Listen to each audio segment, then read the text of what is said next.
सबके लिए लेकर आए हैं एक नई जानकारी, और जो कि पहले से ही कार्यान्वित है, लेकिन इसके बावजूद भी हमारे समाज के बहुत से लोग हैं जो इसके विषय में अभी जानकारी नहीं रखते हैं। तो मैं आप सभी को बताना चाहूँगा कि भारत सरकार नवोदय विद्यालय संचालित करती है और इन विद्यालयों में कक्षा 5 के बाद 6 और कक्षा 9, 8 के बाद 9 से एडमिशन लिए जाते हैं।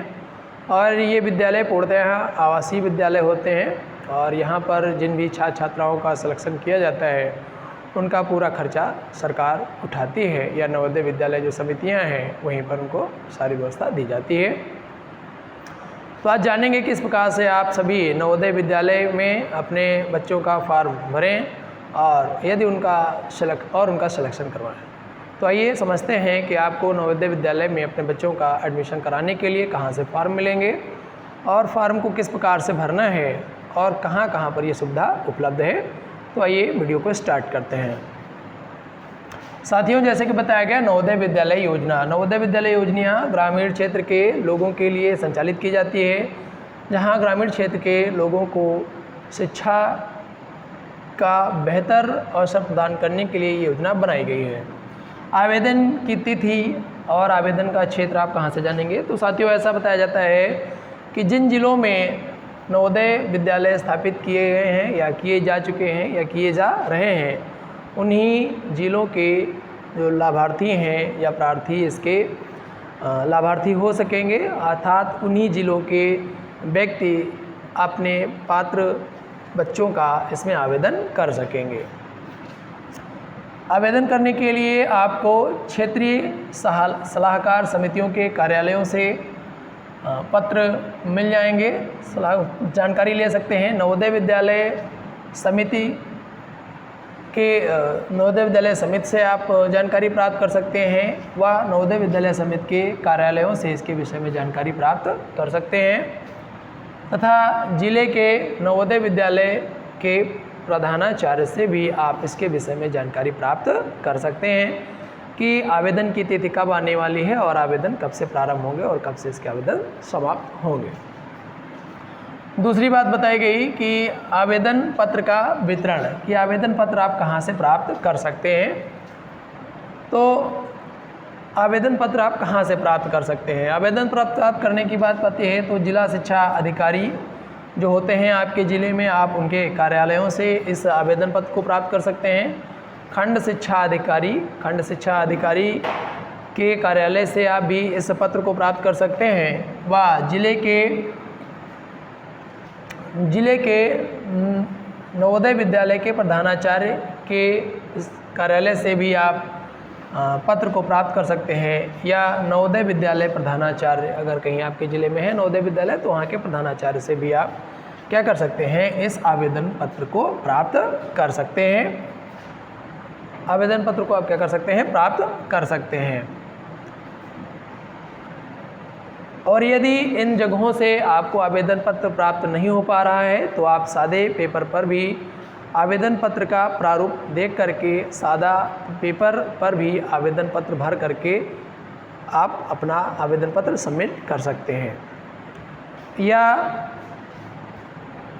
अब बात आती है कि आपने साथियों आवेदन पत्र भर लिया है, आवेदन पत्र हम कहाँ जमा करें। तो जमा करने के लिए आवेदन पत्र की आपको जगह बताई गई। पूर्ण रूप से भरे हुए आवेदन पत्र आप खंड शिक्षा अधिकारी या अपने गांव का जो प्राथमिक विद्यालय है जो कि मान्यता प्राप्त है कक्षा 5 तक, उसके मुख्य प्राध्यापक अर्थात प्रधानाचार्य के माध्यम से कहाँ पे जमा कर सकते हैं, खंड शिक्षा अधिकारी के पास आप जमा कर सकते हैं। अपने ही क्षेत्र के खंड शिक्षा अधिकारी के पास जमा कर सकते हैं। और ऐसा सलाह है कि यदि आप खंड शिक्षा अधिकारी के पास अपना फॉर्म जमा करने जाते हैं या किसी प्रतिनिधि के माध्यम से अपना फॉर्म जमा कराते हैं तो आपको क्या है, रसीद अवश्य प्राप्त कर लेनी है। और उसके पश्चात प्रवेश पत्र जारी करना। आपने फॉर्म भर दिया, फॉर्म देखा, आवेदन पत्र को जाना, आवेदन पत्र प्राप्त किया और आवेदन पत्र को पूर्ण रूप से भर दिया। अब आपको आवेदन पत्र भरने के पश्चात प्रवेश पत्र कब और कैसे मिलेगा, इसके विषय में जानकारी कहाँ से प्राप्त होगी। तो इसके विषय में आप जो जानकारी है अपने क्षेत्र के खंड शिक्षा अधिकारी या जो ज़िला है, ज़िले के नवोदय विद्यालय जो समितियां हैं, नवोदय विद्यालय ज़िले के नवोदय विद्यालय से या खंड शिक्षा अधिकारी से संपर्क कर सकते हैं और उन्हीं के द्वारा, जो खंड शिक्षा अधिकारी है, इनके द्वारा जो है प्रवेश पत्र, खंड शिक्षा अधिकारी के कार्यालय के द्वारा जो प्रवेश पत्र हैं वो क्या निर्गत किए जाएंगे। और यदि किसी परिस्थिति में आपके शिष्य या आपके छात्र या छात्रा का या आपके पाल्या का कोई एक ये जो प्रवेश पत्र है जनरेट नहीं हो पा रहा है या जनरेट नहीं हुआ है, तो उसके संदर्भ में आप जो है ज़िले के नवोदय विद्यालय के प्रधानाचार्य या खंड शिक्षा अधिकारी से संपर्क कर सकते हैं और उनसे जानकारी प्राप्त कर सकते हैं कि हमारे बच्चे का जो है प्रवेश पत्र क्यों जारी नहीं हुआ है। अब बात करेंगे इसके परीक्षा के स्वरूप के विषय में कि आप अगर नवोदय विद्यालय में फॉर्म भरते हैं अपने बच्चे का, तो उसे किस प्रकार की परीक्षा देनी होगी, इसके बाद आपके बच्चे का नवोदय विद्यालय में सिलेक्शन होगा। तो बने रहें हमारे साथ वीडियो में। मैं अभी आपको आपके सामने प्रस्तुत करूंगा किस प्रकार से परीक्षा पास करनी है कि इसमें परीक्षा का विषय क्या होगा। तो इस परीक्षा में कुल 3 तरह की आपकी परीक्षाएं सम्मिलित हैं, जो कि है मानसिक योग्यता परीक्षण, अंकगणित परीक्षण व भाषा परीक्षण। यह प्रश्न पत्र साथियों पूरे 20 भाषाओं में प्रकाशित किया जाता है और आपको केवल उसी भाषा का प्रश्न पत्र दिया जाएगा जिस भाषा का चयन आपने परीक्षा फॉर्म भरते समय किया है। और ये जो परीक्षा होगी, कुल इस परीक्षा में कुल 80 प्रश्न होंगे और यह परीक्षा कुल 2 घंटे समय की होगी। और इस परीक्षा में जो पूछे जाने वाले प्रश्न होंगे वस्तुनिष्ठ प्रश्न होंगे। वस्तुनिष्ठ प्रश्न होने का मतलब है कि एक प्रश्न दिया रहेगा और प्रश्न में 4 ऑप्शन दिए रहेंगे और 4 ऑप्शन में से कोई एक ऑप्शन आपका सही होगा। ऐसे प्रश्नों को वस्तुनिष्ठ प्रश्न कहते हैं। तो आइए थोड़ा परीक्षा की संरचना को भी समझ लेते हैं कि परीक्षा की संरचना किस प्रकार से होगी। ये समझ में आ गया क्या है परीक्षा के विषय में। तो इसमें 3 तरह की परीक्षा, जो मानसिक योग्यताओं, 3 तरह की योग्यताओं का परीक्षण किया जाएगा। आपकी मानसिक योग्यता परीक्षा, अंकगणित परीक्षा और भाषा परीक्षा।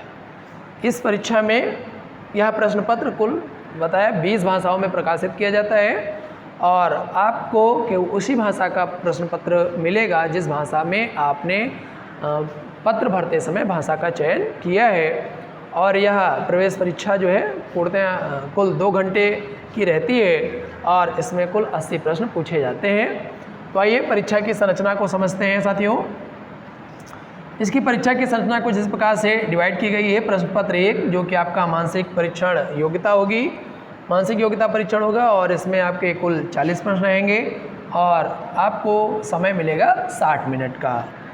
द्वितीय प्रश्न पत्र आपका जो रहेगा अंकगणित परीक्षण का रहेगा और इसमें कुल आपके 20 प्रश्न होंगे और समय आपके पास रहेगा इसे हल करने के लिए 30 मिनट का। और तीसरा प्रश्न पत्र आपका रहेगा भाषा परीक्षण। भाषा परीक्षण में आप जो भी भाषा लेते हैं, इंग्लिश लेते हैं, हिंदी लेते हैं, संस्कृत लेते हैं, कन्नड़ लेते हैं, तेलुगु लेते हैं, तमिल लेते हैं, तो 20 भाषाओं में प्रकाशित है। फिलहाल हम लोग इस क्षेत्र के हैं, हिंदी भाषी हैं, तो आप हिंदी भाषा चूज़ करें, चयन करेंगे और हिंदी भाषा में आपको 20 प्रश्न मिलेंगे जो कि 30 मिनट में आपको करने हैं। इस प्रकार हम देखते हैं यह जो पूरी संरचना है, इसमें कुल 3 परीक्षाएँ हैं, कुल 3 प्रश्न हैं और 3 परीक्षण हैं और कुल 80 प्रश्न पत्र हैं। कितने 80 प्रश्न हैं, प्रश्न पत्र नहीं, कुल 80 प्रश्न हैं और कुल समय आपके पास रहेगा 2 घंटा। 2 घंटे में आपको साथियों ये 80 प्रश्न हल करने हैं और इसके बाद फिर मेरिट लिस्ट जारी की जाएगी, चयन प्रक्रिया होगी।